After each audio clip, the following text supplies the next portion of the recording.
What's up, everybody? This is Sticky Tack. Welcome to episode 2. Alright, so right where we left off, let's get rolling with the circuitry mod. Like I said in the last episode, I'd like to get an alarm set up to where when my biomass burners get below a certain amount of fuel, that I can hear an alarm so that I know that I have to go back and refuel.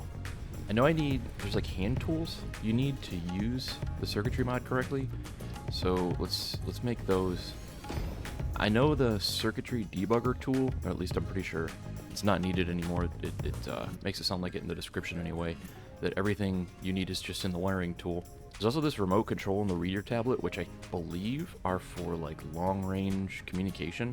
So whenever we start setting up our factories and we want to get our like control room going, that's probably when we'll start using the remote stuff, radio frequencies or whatever. I really don't know how it works yet, but I'm looking forward to figuring it out. So I'm going to fiddle around with this for a little bit and see if I can figure out how to do this. And then I'll get back with you guys and we'll kind of walk through it. See you in a minute. Okay. That took quite a while, but I did actually figure out how to do this. And it's not super confusing. But if you haven't taken like some kind of a, maybe not necessarily programming class, but some kind of a class like that where you learn, like, if you don't know what Boolean means, you'll probably struggle with circuitry, because if you would have learned that in whether it was like just Googling stuff or learning whatever, you probably know the basics for this mod. Okay, so I did want to show you guys a couple things that are going to be in here, and that is RSS, which circuitry actually works with.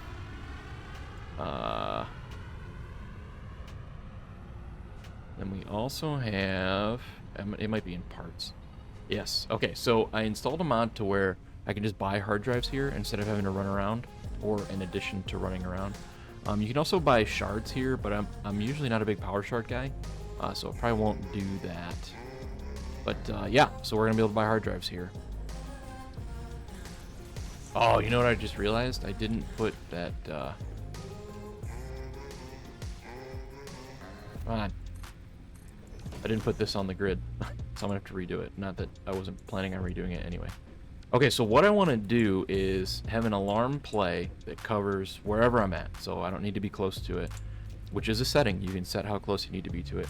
I want to have an alarm play whenever the amount of biomass in one of these gets below like 35. So what we need to do is get out our little wire tool, and if you look on the left hand side, you can hold Alt and you can see the values of each of our outputs that we can get from each machine. So each machine has a little bit different stuff. A storage container is going to pretty much just give you what it has inside, whereas this biomass burner is going to give you all this other stuff. And a lot of the buildings that can be powered have a lot of this information too. You can hold Alt to see the values, but in order to scroll down and choose which output you want to attach to, you hold Shift and then scroll like this, like I'm doing here. There's a couple of things that I had to look up in the Discord, and there's also a wiki for it, so highly recommend that. But what we actually need to do to be able to see the inventory, so if we look at fuel inventory, it just says 1 out of 1 slots, so we don't know how many of whatever are actually in the slot. So we need this thing called a break inventory. So what I believe the break term means is that you get all the inventory information from this first output here, fuel inventory. So you get all information, and you have to break that information into other stuff. So if you look on the left there, the outputs, there is it empty? Can it be rearranged? So like a storage container, can it be sorted? Inventory stacks, I'm not really sure what that is. Anyways, there's all that stuff, and what we're gonna want is item count, that second from the bottom. So this one right here. So we are going to go and pick in our output here. We're gonna go fuel inventory, because that's what we want to know. We want all the inventory information, and we're going to attach it. Now we have to look on the left there. You can also select different inputs. For us, there's just the one input that matters. So we're gonna, right now, this chip has the fuel inventory information from this one specific burner. But we know that all our burners burn down at the same rate, so it should all be the same. And what we want to do is, it shows you right here, there's 157 biomass in here. 157. We want to take that information and say if that ever gets less than 35, then we want to play an alarm. So we need to grab a gate. Should be an if or like a less than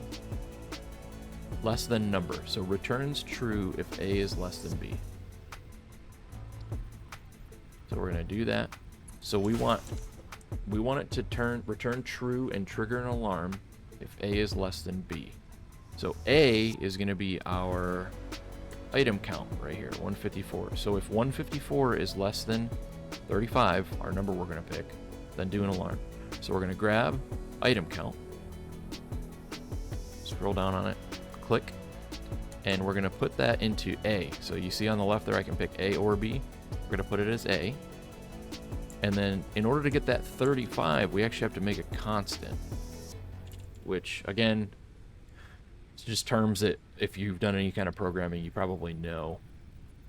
So we're going to make our constant, and you have to actually configure the constant. So you need to make it know that it's 35. So if you press E, you get this little interface, and you can add a variable. And our variable is going to be, you can do Boolean, number, string, color, all kinds of stuff. Ours is going to be a number. It's pretty simple. 35. So right now, we're going to get out of this and save it. Right now we have our 149 biomass coming into our break inventory and going over to the A input in our less than tool. And now we have 35. You look on the left there, 35 is a constant. So we're going to grab 35 and we're going to put it on B, Bravo, in this less than chip. Okay, so what we have right now is this number, 147, going to A, the A input, and this number, which is just a constant 35, going to the B input.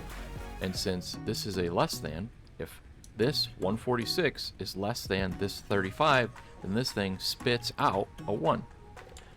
So now we want to grab our alarm. Over here. And attach the output here to our alarm. Really simple. So if the alarm gets a 1, it's just going to go off. That's just pretty generic, just programming knowledge that if there's something that's either on or off, 1 is on and 0 is off. So I'll show you real quick what happens when this number, 140, goes below 35, now that we're connected to the alarm. It's a really loud alarm. It's really loud. But you can see it kind of gets quieter as you move away, and then eventually you can't hear it. And we don't want that, because if we're really far away, we want to know that we need to run back and get our biomass going again.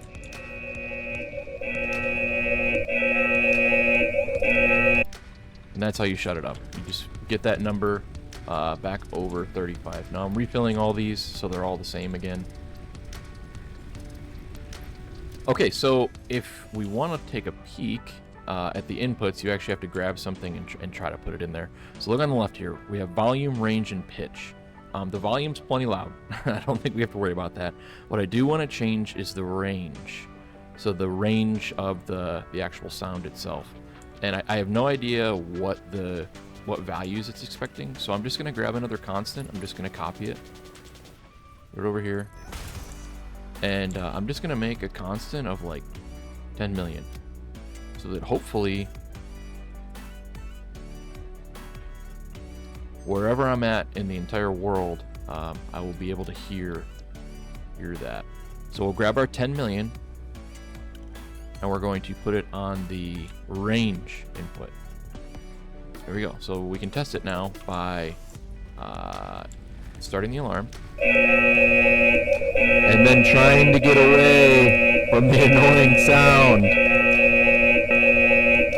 Okay, so we tested it there. We know that we can get farther away. I have no idea how far 10 million is, but I am going to actually turn the volume down. So I just put another constant input into the volume spot. 1 is 100% volume, so you have to go decimal. I ended up actually changing this to 0.1 volume at the end of the day, which is an appropriate volume. It's going to be pretty cool. I think we're going to be able to do some really cool things with this. You can also hide these lines if you have your wire tool out and you hold G, and then you go to tool configuration. You can hide new wires by default, so that won't make existing wires go away, but anything new that you make will be gone. All right, so there we go. We got our feet wet. We have an alarm set up. We need more biomass, because that took really long. All right, let's unlock obstacle clearing and put this chainsaw to work.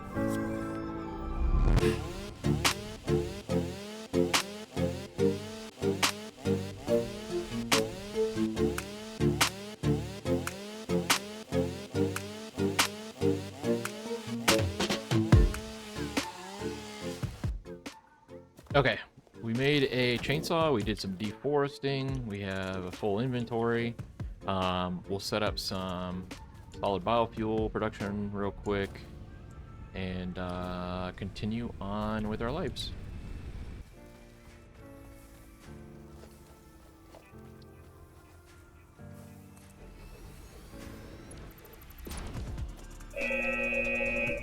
Oh, our first alarm. This one happened because I only put like 40-something solid biofuel in there. Holy crap, that's annoying. Can't even think. All right! Alright, this is getting turned down some more. I guess, 21. Should probably test it, make sure I can actually hear it. Yeah, okay. Okay, so we got our solid biofuel quick little setup going. And what else? Man, I feel like I'm moving really quick and really slow at the same time. It's weird. Tier 2 belts for sure. Oh no. Shoot. Need more reinforced iron plates. I can probably just handcraft a bunch of them. Okay, let's load up what we can in Logistics Mark II. And then, okay, so we just need reinforced plates. We can just handcraft those. Okay. Mark II. So the problem is I actually need reinforced iron plates to make Mark II belts. So we are going to have to set up some... Milestone reached. Yeah. We're going to set up some production. What else do we want? So all we have left in Tier 1 is structural solutions. I guess part assembly's next. Just need a bunch of screws. And then we just have a ton of stuff to automate. So I guess let's just do that. Let's unlock part assembly. And then we'll start making rotors and modular frames, I suppose. And then we need to start thinking about smart plating. Okay. Oh, I didn't even consider. I need to start doing hard drives. I need to start researching hard drives. There we go, our first one. Hopefully it is something good. Isn't there, I think there's one that's, is there one that skips iron rods for screws? I feel like that's a thing.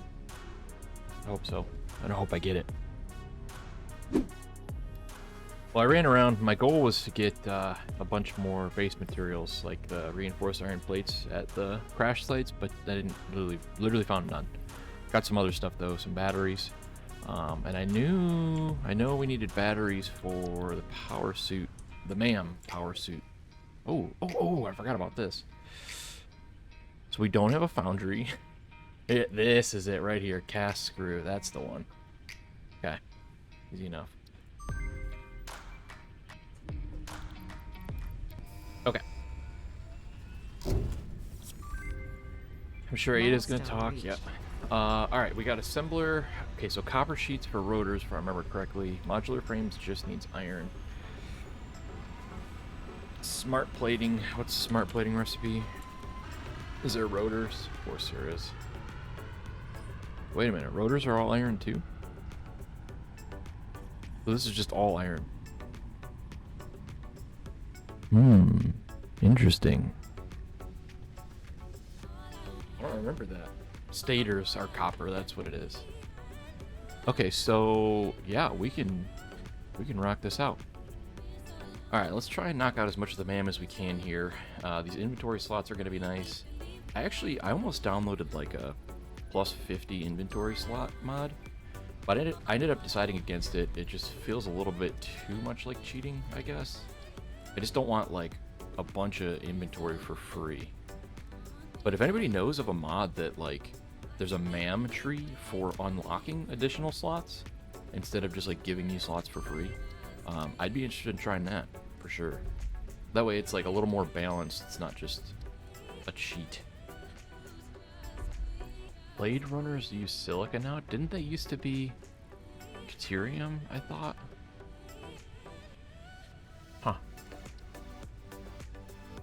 Huh. Okay. Alright. What are we doing? What are we doing? I feel like I'm in a weird spot. Like, I need to get the space out. Oh, let's build this and see if we can figure out what the UI looks like. Okay, so I built the regular space elevator, and now I have that I need 50 smart plates in the top right corner, which is normal. So let's build the continuous space elevator and figure out what's going on here. So maybe you still have to spend the 50 to unlock phase 2, but then you have to do the 5 per minute to keep it going. Sounds reasonable. And then what is this timer in the top right here? I wonder if every minute it like averages how many smart plates it's gotten, or it takes how many smart plates it's gotten and then averages that out from the last like 10 minutes or something. And if it's below 5 per minute, then you lose access to the stuff. But then it says current stock under smart plating. So that kind of makes me want to believe that you can stock it up in there, and then maybe every minute when it ticks down to 0, it just takes 5 away. And then if you can't provide the 5, or if the 5's not in stock, then you lose access? Huh. I do not know. 5 smart plates per minute is 2.5 assemblers in vanilla. So like if we can do 3 assemblers worth, we should be way more than good. And then we can sync whatever's left over once I get a smart splitter. Actually, I bet I don't even need a smart splitter. I bet I can do it with Circuitry Mod. Man. Okay, so it looks like there's an input on conveyor belts that you can set the speed of it. So I should be able to just set the speed of the belt to what I want it to be. So if we need 5 smart plates per minute, we just set that to 5. Yeah, so I think we're good. I don't know, I might make a quick detour to try and get these blade runners. I mean, you move so much faster. It's kind of a game changer in a way. Do I have the scanner? Yeah, I do. I know it's far. It's like way over there somewhere. Okay, so yeah. But I want it. And in addition to that, I think, yeah, see, I get 6 inventory slots too. So literally all we have to do is bring a miner and a constructor. Alright, this is just a sloppy setup, so I'm not going to talk too long about it, but we got a couple miners making silica and the crushed whatever it is. And that's pretty much just to get down this MAM tree, specifically blade runners. Okay, so I have a plan. So there's 3 normal iron nodes over that hill there. There's also a limestone and some copper, but all I really care about is iron for smart plating. So that's 180 iron. I actually haven't done the math yet. Let me, give me a second.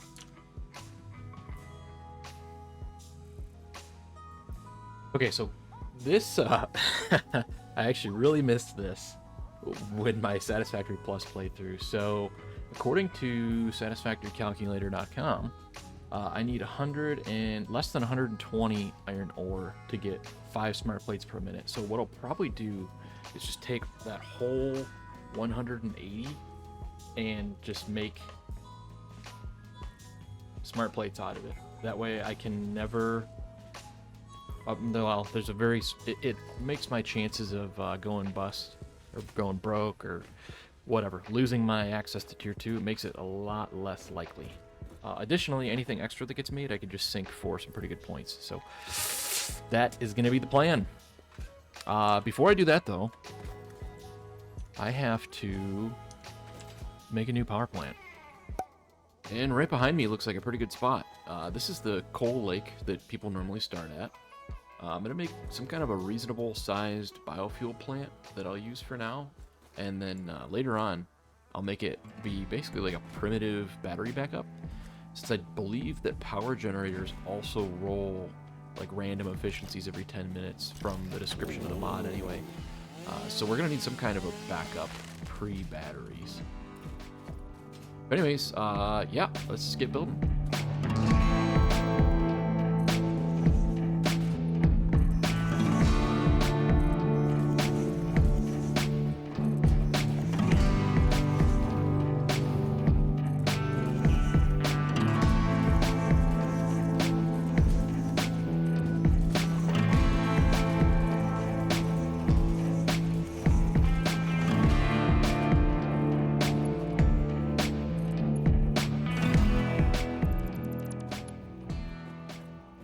Alright, so in addition to the biomass burners, I rebuilt my leaves wood into solid biofuel manufacturing over here just to get it all in one place. I'm pretty happy with the way everything turned out for now. Hopefully this will be permanent enough, although it didn't really take very long to build if I need to rebuild it in the future somewhere better. But yeah, with that in service, we're pretty much ready to rock, man. We're gonna end the episode here and start the next one with our smart plate factory, and I have some pretty sick ideas for how we're going to use the circuitry mod on these factories. Definitely check it out. I impressed myself actually coming up with the ideas, so hopefully you guys will be impressed too. Thanks for hanging out. We'll see you soon.